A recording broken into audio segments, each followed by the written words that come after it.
So in the ARCHES trial, patients were permitted to have been on androgen deprivation therapy before study entry for 3 months. They were also permitted to have received docetaxel chemotherapy. This particular analysis was focused on the PSAs at the time that the patient started enzalutamide or the placebo for the ARCHES study. So three different groups: those patients with a PSA of less than 0.4, those patients with a PSA of 0.4 to 4.0, and then patients with a PSA greater than 4.0. It was demonstrated from the study that the hazard ratios were maintained for survival across those different subgroups in favor of enzalutamide. So this concept that you can wait to start somebody after the PSA decline declares itself.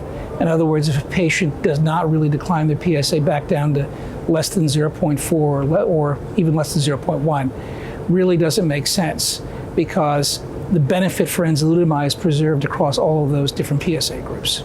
Well, the next steps, of course, are combinations. With chemotherapy, there are trials such as ARCHES, PEACE-1 that have looked at those questions.